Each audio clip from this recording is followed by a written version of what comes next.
Bismillahirrahmanirrahim. Assalamualaikum warahmatullahi wabarakatuh. Perkenalkan, nama saya Irma Indriana dari jurusan Kimia Fakultas Matematika dan Ilmu Pengetahuan Alam dengan NIM F1C11937.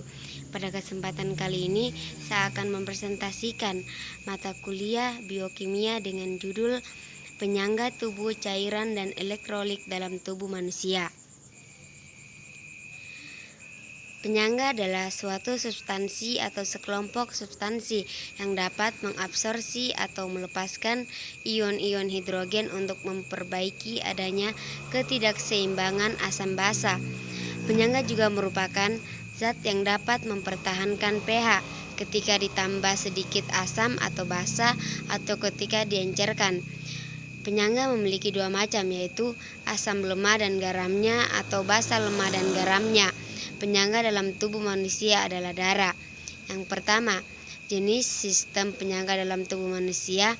Yang A. Sistem penyangga asam karbonat bikarbonat, di mana terdiri atas asam karbonat H2CO3 yang bersifat asam lemah dan bikarbonat HCO3- yang bersifat basa lemah.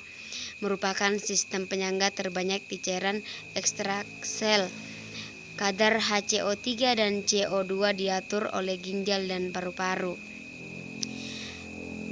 Yang kedua, sistem penyangga fosfat terdiri atas monohidrogen fosfat HPO42- yang bersifat basa lemah dan dihidrogen fosfat H2PO4- yang bersifat asam lemah.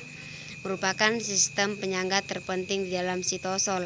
Yang ketiga, sistem penyangga protein merupakan penyangga yang baik. Protein mengandung gugus asam karboksil COOH dan basa amino NH2, di mana 60-70% total penyangga kimiawi pada cairan intrasel dan interseluler dilaksanakan oleh protein.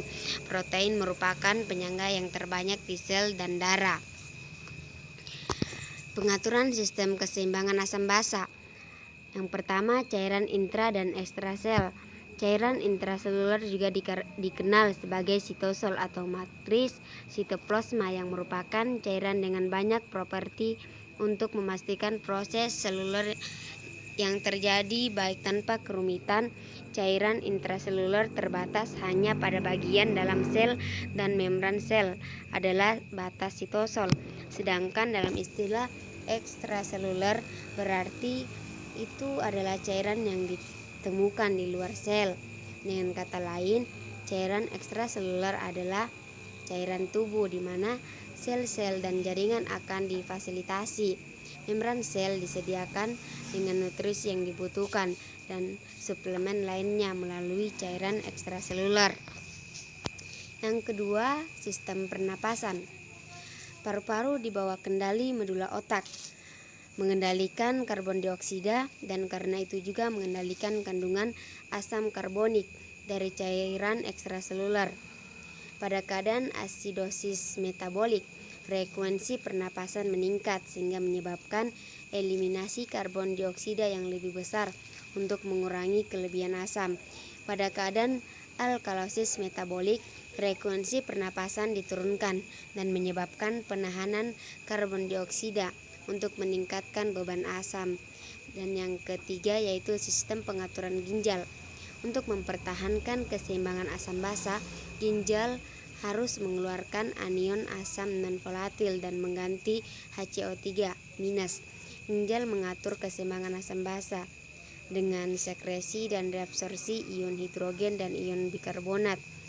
Pada mekanisme pengaturan oleh ginjal itu berperan 3 sistem penyangga. Yang pertama, asam karbonat, buffer fosfat, dan pembentukan amonia. Di dalam setiap cairan tubuh terdapat pasangan asam basa konjugasi yang berfungsi sebagai larutan penyangga cairan tubuh, baik sebagai cairan intrasel dalam sel dan cairan ekstrasel luar sel. Memerlukan sistem penyangga tersebut untuk mempertahankan harga pH cairan tersebut. Sistem penyangga ekstrasel yang penting adalah penyangga karbonat HCO3- yang berperan dalam menjaga pH darah, dan sistem penyangga fosfat HPO42- yang berperan menjaga pH cairan intrasel. Kemudian cairan dan elektrolit dalam tubuh manusia. Cairan dan elektrolit sangat diperlukan agar menjaga kondisi tubuh tetap sehat. Keseimbangan cairan dan elektrolit di dalam tubuh merupakan salah satu bagian dari fisiologi homeostatis yang melibatkan komposisi dan perpindahan berbagai cairan tubuh. Cairan tubuh adalah larutan yang terdiri dari air, pelarut, dan zat tertentu zat terlarut.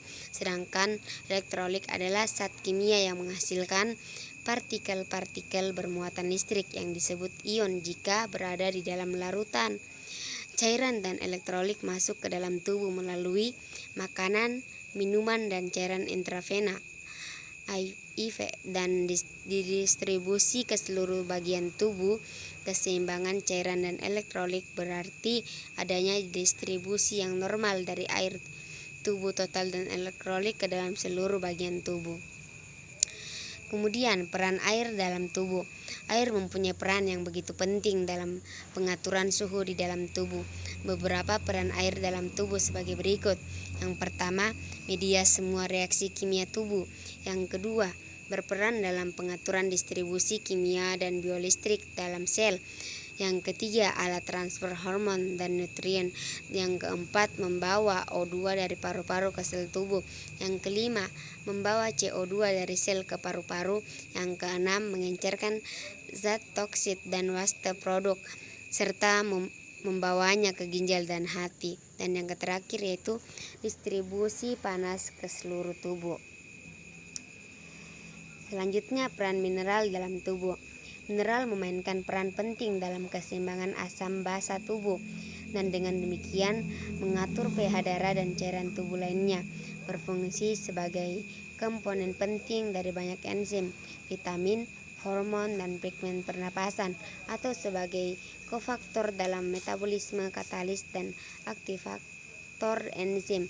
Beberapa contoh kegunaannya adalah membantu pembentukan gigi dan tulang, memastikan sistem enzim dan fungsi saraf tubuh beroperasi normal, sehingga menjadi komponen utama dalam pembentukan jaringan. Mineral yang terdapat dalam makanan bukan dalam bentuk radikal molekul seperti terdapat pada metabolisme protein, karbohidrat, dan lipid. Ion positif seperti Ca2+, Mg2+, H+, dan Na+ yang terdapat dalam makanan berupa garam-garam organik atau asam anorganik atau berasosiasi dengan protein atau lipid, dan setelah diabsorpsi berasosiasi dengan ion-ion negatif dalam tubuh. Mungkin sekian dari saya. Terima kasih atas perhatiannya.